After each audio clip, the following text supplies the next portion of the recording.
Presented by Toyota, the official automotive partner of the NFL, alongside Dave Zangaro and John Clark. I'm Amy Fadul, and the Eagles off to another month plus now of training camp. That kicks off July 22nd, but we're still talking birds, Dave. It never ends. It never ends. 365. Training camp will be here before we know it. So if you're sitting at home thinking, man, I miss football, it'll be here.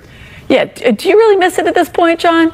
You need a little break. You need a little break to get ready for the long season, because it's not just the season; it's training camp every day in the heat. So, yeah, and maybe another long playoff. I was going to say, absolutely, going through February. July to February. That's how we roll around here. Well, recently on your Takeoff podcast, John, you spoke with Brandon Graham, all things Eagles, of course, and his new partnership and everything else. But it included Jalen Hurts. Let's take a listen.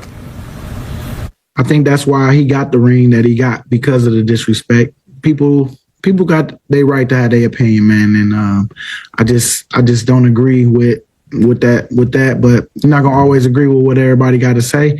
All Jalen got to do is keep proving them wrong with the supporting cast of the people that surround him, the team. As long as the team believe and they go out there and they play, I'll just let the cards fall where they gonna lay. But Jalen seemed to have won the championship through all the hate, and then people still want to get him fired up.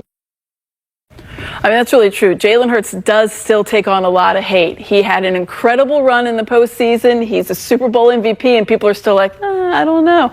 But BG has the confidence in him, John. Well, it's interesting, because talking to BG and you talk to other guys like Dave does, like Jordan Mailata, guys like that, guys like it when Jalen Hurts is being dissed. Yeah. And when Jalen Hurts is being disrespected, because it seems to, like Jalen said that time, the loss to the Chiefs, it affected his soul. And you get a sense that he's still on a mission, because he said it kind of makes you even hungrier now.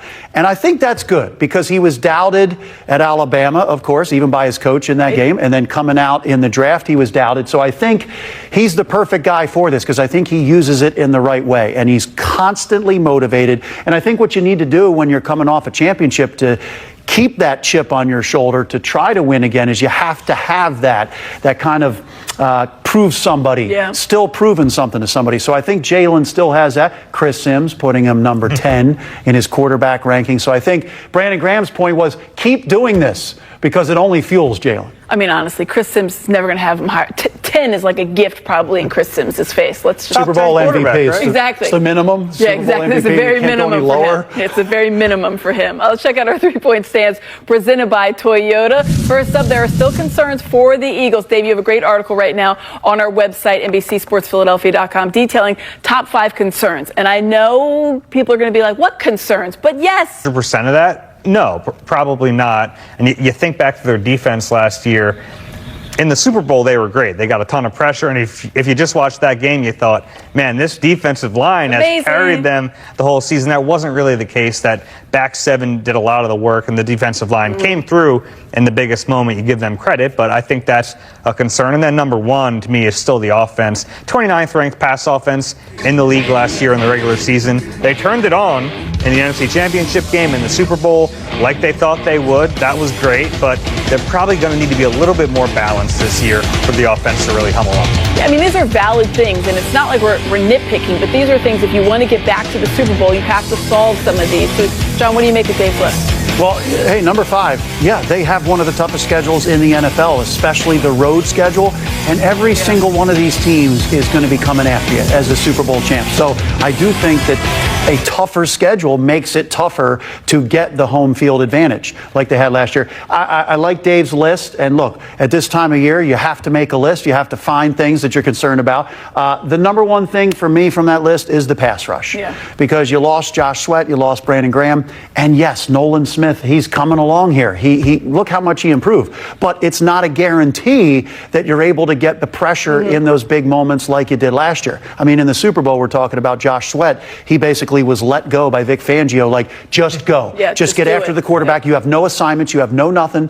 Just go after the quarterback and Patrick Mahomes. So that, to me, is the biggest concern, because you need to have the pass rush get after the quarterback, because you are going to be very young in the secondary.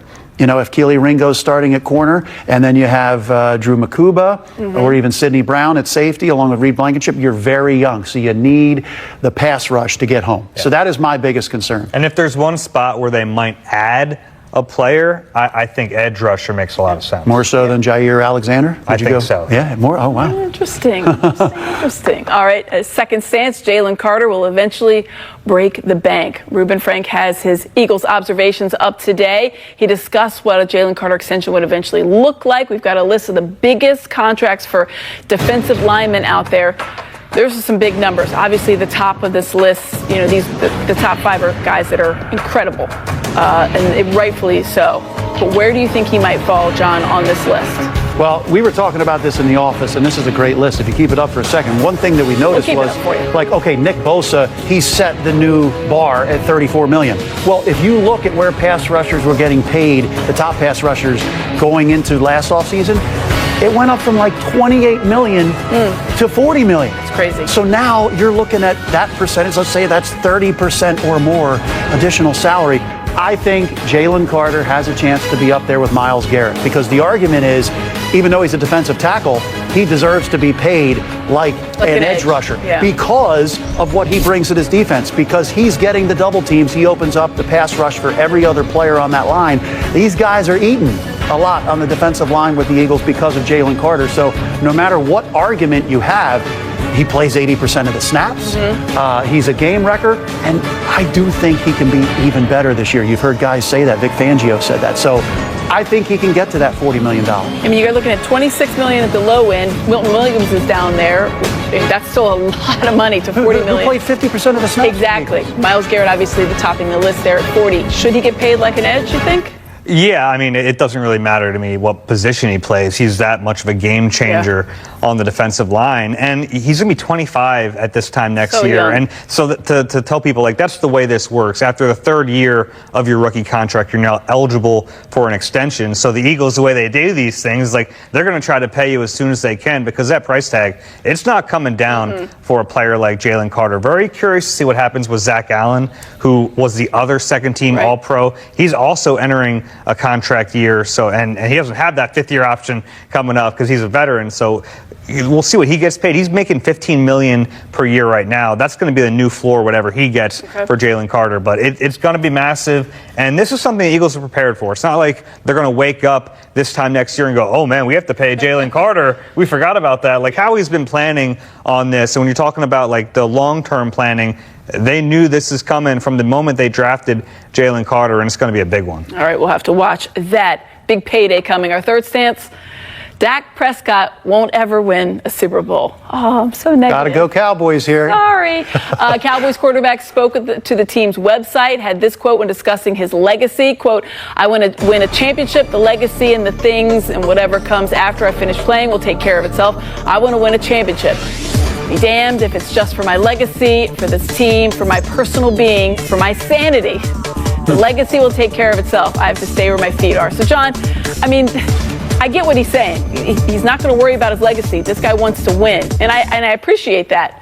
But he's in Dallas, and they haven't sniffed a Super Bowl in 30 years. 30 years. Before you were born. Before he was born. I was alive. I was trying to throw that out there, Amy. Thank you, sir. Yes, I wasn't alive yet. So young. But Amy, I agree. I agree with you or your question. I don't think he is going to win a Super Bowl. Now, look, that's easy to say. There's 32 teams in the league, but the Eagles are in the division, and the Eagles run a team so much better than the Dallas Cowboys do. And to me, the Cowboys organization, they kind of take on the personality of the owner. Look, Jerry Jones always goes for it. He's always all in. But the problem is, his number one thing is business. Yeah. And I think the players, it's been chemistry issues in the past. It's been guys talking too much, guys putting themselves out there. I think the main thing for them is to be the most talked about organization in the world. And in the end, winning is not number one as far as what Jerry Jones puts out there. He's a good owner. He makes a ton of money. He's a great businessman. But I just think as far as the way the organization run, it's more of like WWE. It's more of get your name out there. It doesn't mean if it's good or bad.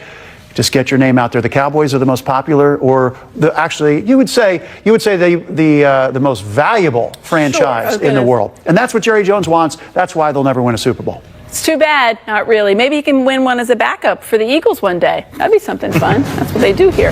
John, we appreciate you. Thanks so much for joining us. John, of course, you can check out his work on Cowboys TV. Let's go to the most obvious name on this list. Although, I guess technically speaking, this wasn't actually a holdout from Jaylen Ramsey. He was excused because everybody knows that this is going to be a trade. The Dolphins have said they're going to trade him. This is going to happen. The Dolphins are going to move on. They're working on it. A little surprised it hasn't happened yet, but I think there are some reasons as to why. The real questions are, where does Jaylen Ramsey play, and when does that move end up happening? I don't think he is the guy he was in his prime in LA or even early career Jacksonville. I think he's still a very good football player who would undoubtedly be a significant upgrade over what the Cowboys have healthy right now at cornerback. Diggs is not healthy. Revel, I'm hoping, can be back for camp timing-wise. That's still kind of murky at this point. Josh Butler is banged up. Kaiir Elam had a good mini camp. Like, come on, he's not Jaylen Ramsey. We all know that. I also think there's benefits long-term that as Ramsey's cornerback career kind of slows down, he's got some inside-outside ability. He can also move to safety. I'm always reminded of Leon Hall making that move years ago. But you're focused on him being a corner right now because, well, you don't want to pay a safety $20 million, right? And I think the contract is the crux of the issue here. It is why he has not been traded, even though we are 15 days past June 1st. 14, whatever, you want to count the first involved there. And why I don't think Dallas ends up being involved here. Dallas could if they wanted to.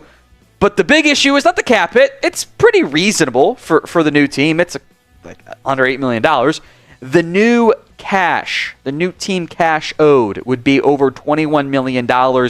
And it's $21 million this year and about $21 million next year and then $21 million after that. It's a lot of money to pay for a corner of Ramsey's age and potentially slight decline in play.